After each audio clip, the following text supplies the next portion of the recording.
Hey guys, what's up? It's Trent with Bully Barn. Today I'm going to talk about American Bully pricing. Everybody's going to have a different take on this one. And it's just one of those topics I like to kind of get my thoughts on and kind of let it air out, you know. As far as a breeder, I expect customers to, you know, see my price and either, you know, be okay with it or not. And that's how it goes for every form of business. I mean, if I'm going to go look at, you know, a vehicle, I may not want a Chevy Blazer. I might want a Tahoe. Well, you know, the Tahoe's a little bit nicer than the Blazer. So if you're going to go buy that Tahoe, expect to pay a little bit more for the Tahoe. Better quality. It can pull up to 8,500 pounds. It's got a V8. It has more room. The inside's a little bit more luxurious. It's just an overall nicer vehicle. As far as, and that's just kind of how it goes. As far as breedings, guys, every breeding that I do, I breed with a purpose. Every single breeding I do, I put together with a purpose. So when I have a dog priced at what I believe that dog is worth, you know, if you hit me up and say, oh, that's too expensive, or why are your dogs so expensive? You know, and I've even had customers ask me on the phone, and I'm like, no, go ahead, you can ask. I'll explain it to the best of my ability. I breed with a purpose. You know, I spend hours and hours of research on studs, and then paying for semen. You're paying for 3 to 4 different progesterone tests. You got to pay for the collection of the stud, whether they meet you at the vet or whether they're 10, 15, 20 hours away.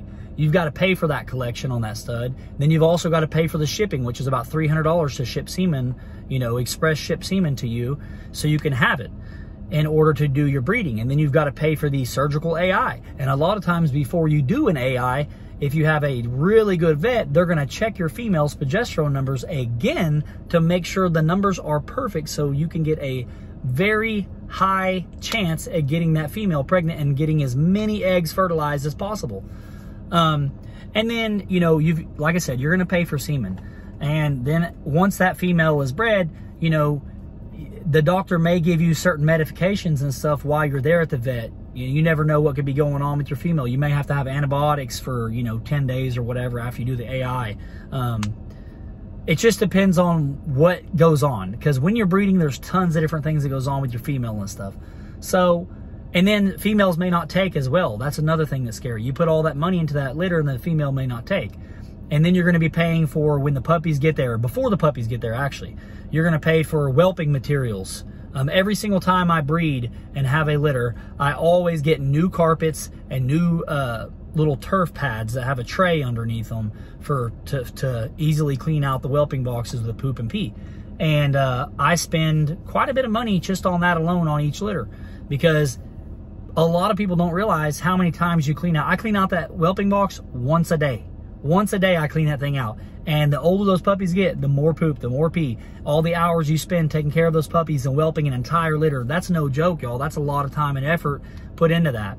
So, again, you spend tons of time researching for a stud. There's nights I lay in bed and I'm sitting there for an hour, hour and a half, and I'll go looking for studs. You know, diving into pedigrees, you know, looking at if I think this boy will complement this female better than this other one, where is he located, what's his price, you know, you hit up the owner, just a bunch of different stuff, a bunch of different reasons for, you know, why we spend so much time on and effort on some of these litters.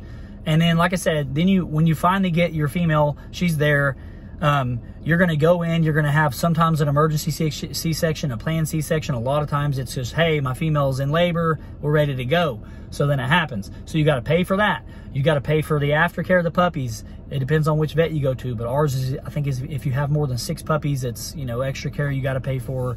Then you got to pay for all your vaccinations for your puppies, different types of wormer, and whatnot, your wellness checks. Like I said, you got to whelp the whole entire litter. You got to pay for all the mush and dog food and everything, all the little dog bowls and mush bowls and stuff that you're going to use and all that stuff. You put so much time, effort, and money into this, and it does cost a lot. I would say on average $6,000 to $10,000 per litter. at minimum. And that's how much money we put into it. That's not even including the time that we put into all of this. And then not including the time we have to spend with all the customers, because you have tons of window shoppers and stuff too that are just asking and that are curious. And that's part of business. They're going to ask you guys. They're going to ask you like, oh, hey, what's available? Do you have any females? Do you have any males? What do the parents look like? What's the pedigree look like? Oh, what's your pricing on this? Oh, you know, just a bunch of different questions you're going to get asked. And that's more of that time that we spend doing all of these things. So, I mean, it just depends as well too. Every breeder puts together their breedings to what they think, you know, is going to complement each other the best, and what's going to be, what breeding was planned with a purpose and that is going to land, you know, how they wanted it to, I guess you could say. And when you have a breeding that turns out pretty nice and you're pretty happy with the puppies, you're going to price those puppies at what you think that they're worthy of. And every breeder's going to have a different viewpoint and opinion on what they think that their puppies are worth. So just know it is very rude to say, oh my gosh, that's ridiculous, that's expensive, guys. If you don't like the price of that a breeder has put up for a puppy, or just on a litter in general, go elsewhere, guys. Say thank you and go elsewhere. These dogs are expensive. They're expensive to breed. It's just part of it. That's like, you know, I'll put it this way. Like, I bought a mower this last year. You know, I got tired of push mowing and stepping in dog poop and, you know, spending so much more time doing it. Now I bought a zero turn. But guess what? Before I bought that zero turn, I researched. I looked into what a quality mower was and looked at a bunch of different ones, read a bunch of different reviews, and I went and bought a Kubota 60-inch lawnmower that's a zero turn for $9,000 because I knew it was nice. Okay, I did my research. I knew it was nice. Everywhere I go to buy that mower, that quality mower, it's going to cost me about the same. So just know that when you're looking at dogs, just because a dog, and also just because a dog is priced high from someone does not mean that it's a great dog either. You know, that's another thing. Mowers are the same way. They have some companies out there that have mowers that are priced kind of high, but they're junk. You know, they might have a good motor, but all the blades and everything else fall apart in a year and a half. Cub Cadets are kind of that way. You know, they're junky mowers in my opinion. And when you go in reverse, the blade actually stops. Your PTO stops, your blade stops. Where my mower, I can mow going backwards, my blades still keep cutting the grass.